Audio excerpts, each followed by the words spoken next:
Hey everyone, welcome back and thank you for being here today. We have a story that's truly unbelievable.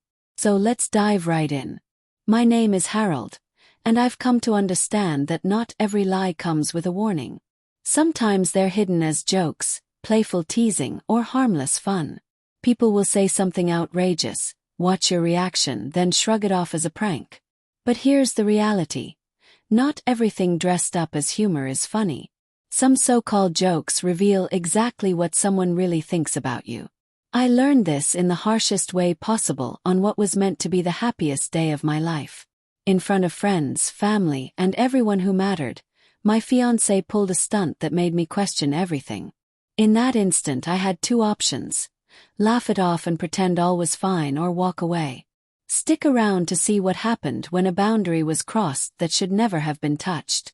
This is a story about recognizing the moment to stand up and leave. For just over a year, I had been in a relationship with a woman named N. I genuinely believed she was the one. Like any couple, we faced ups and downs, but I considered those normal hurdles we navigated together. If you had asked me back then, I would have told you she was everything I ever wanted in a partner. It felt like we connected in ways most people didn't. I loved her so deeply that her flaws seemed minor. That's what I thought love was. Embracing someone completely, imperfections included. When I proposed to her, it wasn't a spur-of-the-moment decision. I had thought it through carefully, ensuring this was truly what I wanted. I was serious about her, about our life together. The moment she said yes, it felt like I was stepping into a new chapter, one I was ready for. I wasn't the kind to drag out an engagement. If you know you want to spend your life with someone, why wait? So, almost immediately we began planning the wedding. I was excited to make her my wife, and she seemed just as thrilled. Or at least, that's what I believed. As the wedding day drew near, I felt torn between two strong emotions: excitement and anxiety. On one hand, I was overjoyed that I had proposed because I truly loved her. I pictured waking up beside her every morning, growing old together. That was my dream. Yet I couldn't shake a subtle unease.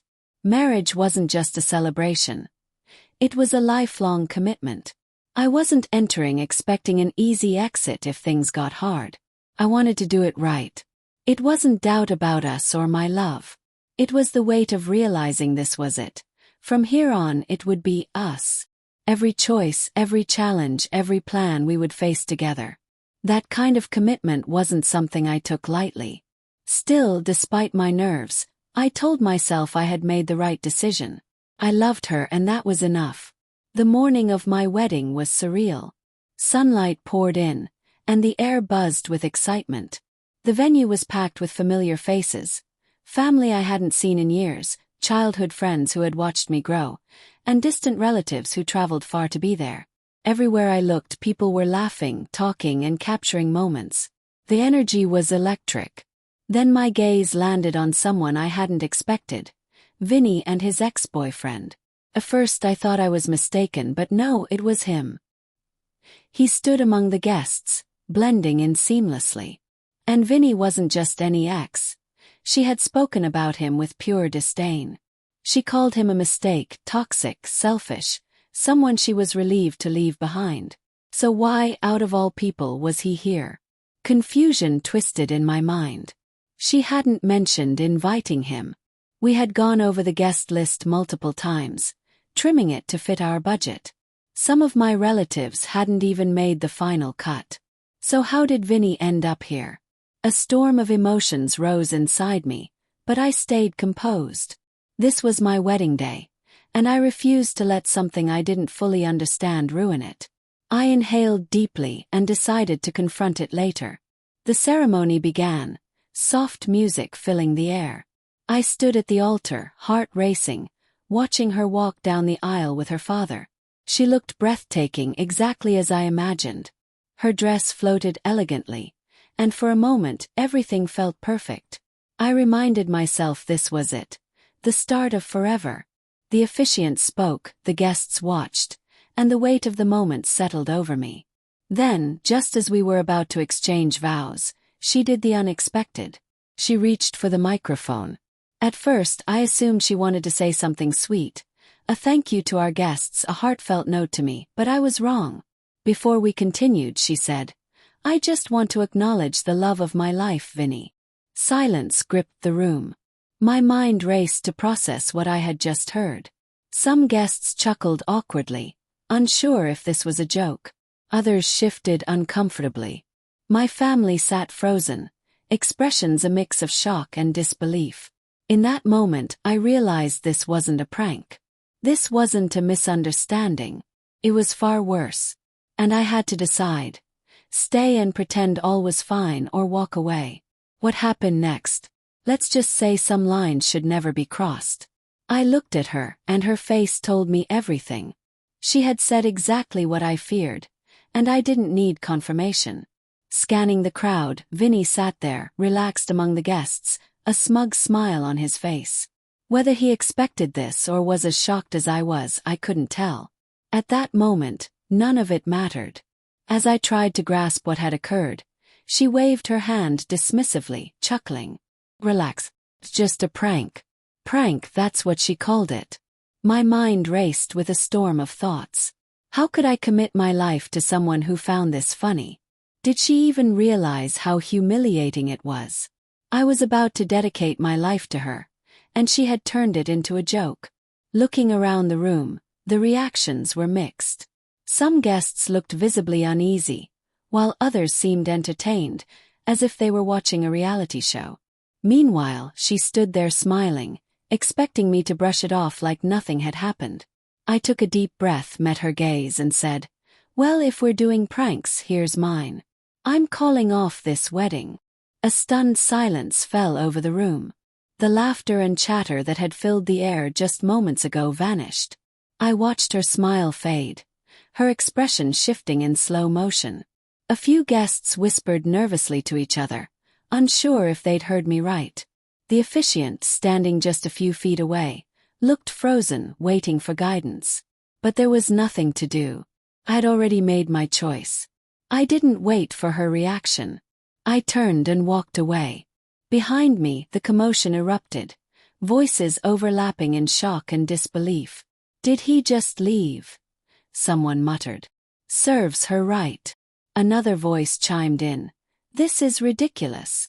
One of her relatives whispered. He's overreacting. Then came the sharp clicks of her heels as she rushed after me. Harold, wait. Please. Her voice trembled, laced with panic and desperation, but I was too angry, too humiliated to stop. It was just a joke.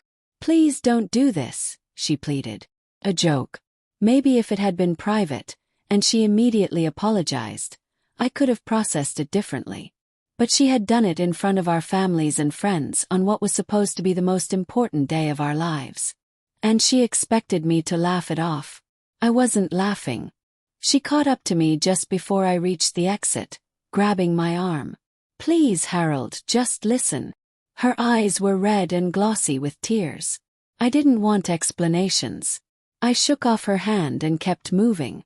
Getting into my car, I could still hear her calling my name, but I shut the door, started the engine, and drove away. That was it.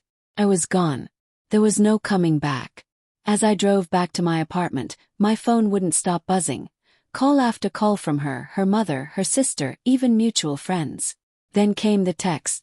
The first few were apologetic. Harold, please pick up. It was just a joke. Baby, you know I love you, right? But as time passed, the tone shifted. I can't believe you embarrassed me like that. How could you just walk out? And then, as if on cue, she switched back to pleading. I swear I didn't mean it that way. Please talk to me. I didn't respond to any of them. Then her family got involved. Her mother left a voicemail, dripping with sugary concern. Harold, sweetheart, I know you're upset, but this is just a misunderstanding. She loves you. Call me back. Her sister tried guilt-tripping me. Do you really want to throw everything away over one mistake? Even her father, a man who barely spoke to me before, suddenly had an opinion. Be a man, Harold. Work this out. But none of them were in my shoes. None had felt the gut punch of hearing their fiancé call another man the love of her life at their wedding. That night, sitting in my apartment, I felt overwhelmed but oddly numb. Then I did something I should have done sooner. I started digging. I wanted to see how long this had been going on. Scrolling through her social media, I found it. Vinny had been interacting with her posts for months, liking pictures, leaving heart emojis, commenting on stories, and she was responding, not just acknowledging but engaging, laughing at his jokes, sending playful replies. Nothing blatantly incriminating, but enough to make me feel like a fool. This was the same guy she once called a mistake, the same guy she swore she regretted ever dating. So why was she still talking to him? The more I looked, the clearer it became. She had never really let him go. She kept him at arm's length, just close enough to stay connected, far enough to keep me from noticing. And the worst part, if she hadn't pulled that stunt at the wedding, I might have never known. I didn't need absolute proof. I had all the answers I needed. Sitting there, I exhaled sharply.